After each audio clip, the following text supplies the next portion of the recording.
Bonjour, c'est Bertrand des bonprofs.com. Alors la question du jour, faut-il faire des fiches de cours dès le début de l'année? Ça s'adresse bien sûr aux collégiens et aux lycéens et à leurs parents qui veulent leur donner des conseils. Eh bien la réponse est oui, c'est absolument fondamental et on va essayer de voir pourquoi.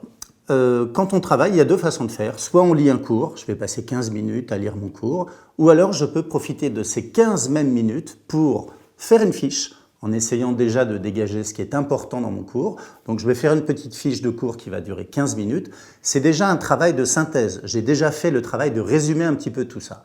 Et on sait que ça déjà, d'être actif, d'écrire, de résumer des documents qui vous ont été donnés ou qu'on a grattés pendant le cours du prof, eh bien déjà ça c'est un travail d'apprentissage. Donc déjà sur ces 15 minutes, on a déjà mieux appris vraisemblablement qu'en lisant. Et puis cette fiche, une fois qu'on l'a, eh bien on peut la relire très souvent, autant de fois qu'on veut. Elle est très vite disponible, elle est sur le bureau, dans le sac, ou en tout cas pas très loin.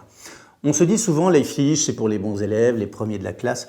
Moi je pense le contraire, c'est-à-dire que quelqu'un qui n'a pas trop envie de travailler, eh bien il a intérêt à se faire des fiches, parce que au lieu de relire 4 fois le cours, à chaque fois c'est long, parce qu'il faut tout lire, on ne sait plus ce qui est important, on fait une fois pour toutes un résumé. Et la fois d'après, au lieu d'y repasser un quart d'heure, on prend la fiche et en 2-3 minutes, c'est réglé. Donc finalement, sur l'année scolaire, faire des fiches, c'est gagner du temps. Et ça, c'est quand même bien pratique quand on est adolescent. Parce que gagner du temps, c'est un argument assez décisif. Alors pour quel niveau? Bien sûr au lycée, parce que le volume de cours est très important. Pour le bac, c'est absolument indispensable. On peut le faire aussi au collège. Alors, une fiche de cours, ce n'est pas une œuvre d'art. Il ne s'agit surtout pas d'abord de tout réécrire. Il faut que ce soit très résumé, très court, très bref.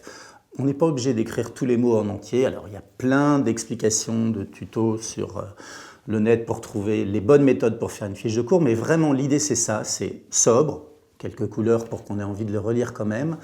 Résumé à l'essentiel. Ça doit être rapide à faire et rapide à lire. Du coup, même au collège, on peut commencer à en faire. Il n'y a pas à hésiter dans toutes les matières, des fiches de vocabulaire, que sais-je, des cours, tout est possible.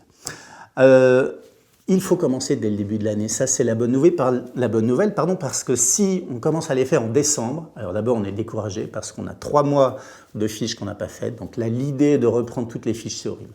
Donc en fait, la technique est simple. On commence tout de suite, dès maintenant, en septembre. À chaque fois qu'on a un cours, le soir, au lieu de le relire, eh ben on le résume. Ça prend autant de temps, sauf qu'après, on garde une trace, on a mieux mémorisé. Une dernière petite chose, il faut les avoir sur soi, j'en parlais tout à l'heure. L'intérêt, c'est qu'il vaut mieux les réviser 10 fois 5 minutes qu'une fois 50 minutes. Ça a été prouvé, la mémoire fonctionne mieux quand on revoit les choses souvent, un peu. Donc, une fiche de cours, hop, j'ai oublié un truc, je le relis, ah oui, c'est bon, paf, c'est fini, ça suffit. Si vous voulez d'autres conseils sur les études, la scolarité, rejoignez-nous sur le blog de lesbonprofs.com. On vous donnera plein de petites astuces. À très bientôt.